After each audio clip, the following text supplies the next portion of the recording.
Hello and welcome back to the Dune Minute Podcast, your place to dive deep, minute by minute, into the cinematic adaptation of Frank Herbert's world of Dune. I am one of your hosts, Zach. And I'm John. Hello, welcome to Thursday. We are here. I say we just get into it, man, because this is kind of a dense one. It's a dense one. It's almost exclusively in Chicopsa, so It's true. I think we should just read it as is and then talk about Yeah. it. We are, of course, talking today about minute 58 through 59 of Dune Part 2. This one is almost No, it is. This one is exclusively in the Southern Siege. No, No? we're still in the north. That's right. They have it in the books. They're in the Southern Siege. In the books, they're in the south. Sorry. Yeah. Just like Paul and the past, future, and present, I'm getting confused. It's okay. I'm here to ground you. Thank you. Now go to your room. Okay. All right. Fair enough. Some people see that as a punishment. I see that as permission. Yeah, that's great. That's where I want to be anyways. All my stuff's there. So we are picking back up. Last minute we left off with the really cool carving of the Worm Rider and hearing a woman off screen going, Reverend Mother, Reverend Mother. And we get to see this woman at the first little bit of this minute. Mm-hmm. And she's running into this chamber with a bunch of other people. There's a lot of people in here. They're all sitting down. Looks like some of them are in various states of prayer. But they're all dressed in like white or off-white robes. This looks various beiges and tans. Yeah, light colors. Looks to be some kind of religious ceremony or a religious gathering, and we know that because the woman, as she gets into this crowd, she falls to her knees and she, bows on the ground, and she says, "Muad'Dib has made peace with Shai Hulud." The camera cuts around, and we finally get to see Jessica again. Ever since the weird Kubrick stare in the hallway, we haven't seen her. Yeah, it's been a minute, and we get more indicators of time passing because Jessica is now covered with tattoos, just like Ramallo was. Oh, dude, she got some sick face tats. They're the same ones that we saw Paul see Jessica with in part one. Mm-hmm. But instead of sitting in a tiny little alcove, she's got this huge room. She's got all these Fremen sitting. She's in the middle, and all the Fremen around her are sitting, looking at her. Yep. This woman comes in. And her eyes are noticeably a lot more blue than they were last time we saw her. They are a lot more blue. Yeah. Muad'Dib has made peace with Shai Hulud. He called a grandfather worm the biggest ever seen, as written. Yep. And then Jessica's response is... Well, real quick, before she responds, as this woman is saying this, did you clock Jessica's facial expressions? Yes. So she was concerned at first, and then when she said Muad'Dib has made peace and everything, I got senses of like pride. Like she was very proud. She's very happy to hear this because her lips kind of like the sides of her mouth kind of curl up into a smile. She was relieved, obviously, to hear all this. But I got sense that she was like, "Fuck yeah, he's doing it." I don't think she's proud that her son survived as much as this prophecy has been fulfilled. So now she can further, all the Bene Gesserit things that she wants to do. Fair enough. Okay. So she got the green light. Yeah. Okay. Jessica says, Shai Hulud shall bow to the boy from the outer world. Mm-hmm. Pause. The group. Yeah. Bless the maker and his works. Back to Jessica. Will not Shai Hulud know the Mahdi when he comes? Then share the word. Yeah. Now, I went back and listened to this several times. And I also want to shout out friend of the show, Dune Navigator Martin, for also kind of coming to a realization that last line, then share the word, almost has some like weird vocal processing to it to almost make it seem voice light, where the way that Jessica is speaking is very airy, very up, very like high pitched, excited.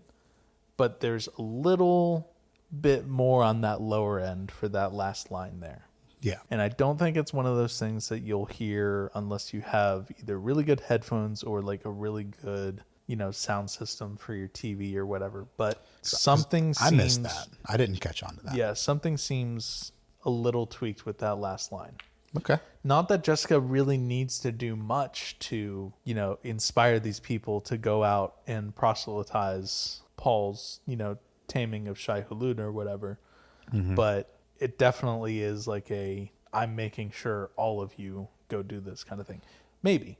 Yeah. So I could actually or absolutely see that happening. I want to add a layer to that theory. Okay. We cut back to the lady who initially came in and was shouting, and she's happy. She's super fucking stoked. She's like, yes, holy shit, it's happening. Yeah. And what should be a happy moment gets scored with some really foreboding music. Mm-hmm. We get some ominous sounds from the soundtrack here, and Jessica's being like helped up by her attendants. Yeah, and she's doing weird talking to her unborn child thing. Yeah, and she says, I know they do. Yeah. And the attendants are like, what the fuck? Yeah, they look so creeped out by this. And she's, of course, speaking to Alia, whatever. And we cut back to her bedchamber, I guess. That's what I called it. It was like her room. Yeah. Because it's a much smaller, still like kind of circular space, but it's more just like there's what looks like a simple bed, couch kind of situation, and then like space for a person's belongings. Yeah, her quarters. And she's still talking to Alia. She's pacing, walking around the room, holding her pregnant belly. Right. And what we hear is, our task in the north is nearly done. They believe in Paul. And that's the last words we hear of the minute. It cuts off right here.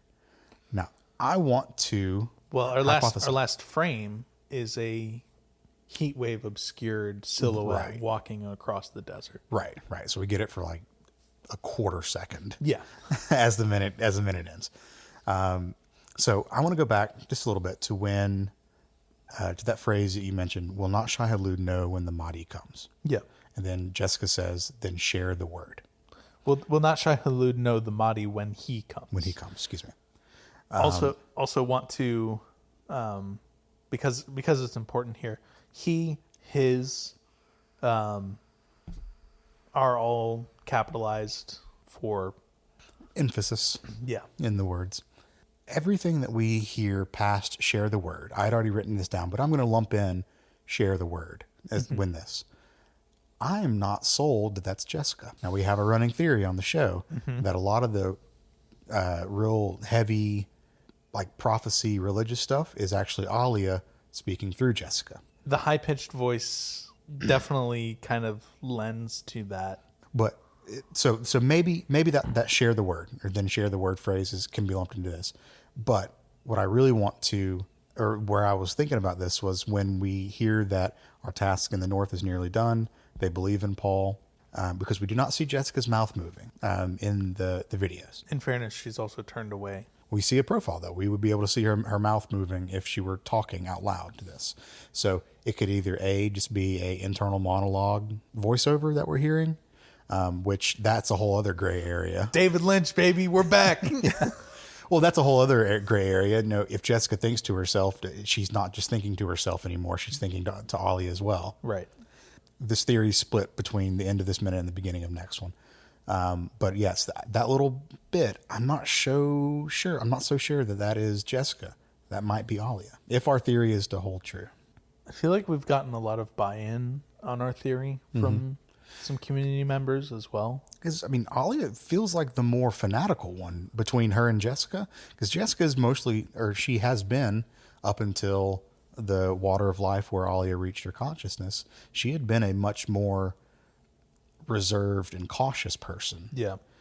Now it just seems like that's a 180 complete 180, and she's going full steam ahead with the fanaticism, which makes me think that is Alia controlling the talks and the conversation there.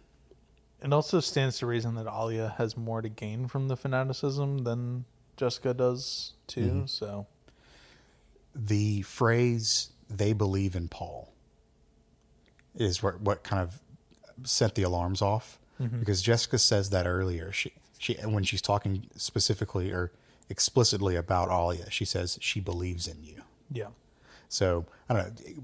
Words mean stuff, and especially when there's parody in the words parity, yeah, not making fun of them. not Simpsons parody. Yeah, Yeah, there. I feel like there's some symbolism there. symbolism. The word you're looking for is symbolism. So I don't know. I'm just going to put that as more evidence to our theory. Why not? Art and Soul doesn't explicitly say anything about Alia at all, actually.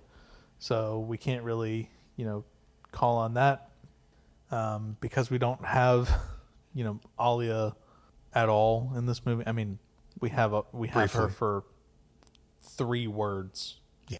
Paul, I love you, I think is what she says. But We'll get there. We'll get there. But like, I think this is the writer's way of still including Alia in the movie without doing the time jump and without doing all the weird stuff that the book does. Yeah, but they've never given like explicit supporting evidence for this theory of ours. Yeah. This would be a massive show don't tell if that is I'm hoping that is how it's going to be. I mean, we'll see when part 3 rolls out. Yeah. Exactly like what the fuck is going to be going on here. So Yeah. All right, cool. Well, anything else from your end? I think that's all from mine. that's it. Like I said, Art and Soul, the only thing that they have for this entire sequence is just like a couple pictures of the room that all of the Fremen were in and a picture of Jessica with her, tattoos and everything, but nothing of substance to talk about for the rest of the week. So All right, cool. Well, take us away. I fucked up the socials last episode, and John had to redo them, so I'm going to not do that anymore. well, as always, you can find us online. We are on Blue Sky at duneminute.com, and you can email duneminute@gmail.com if you'd like to get in touch with us. If you think we are either right or just completely wrong about this, Alia speaking through Jessica thing, let us know. Yeah, let us know your thoughts. All right, cool. We'll see y'all tomorrow. See ya.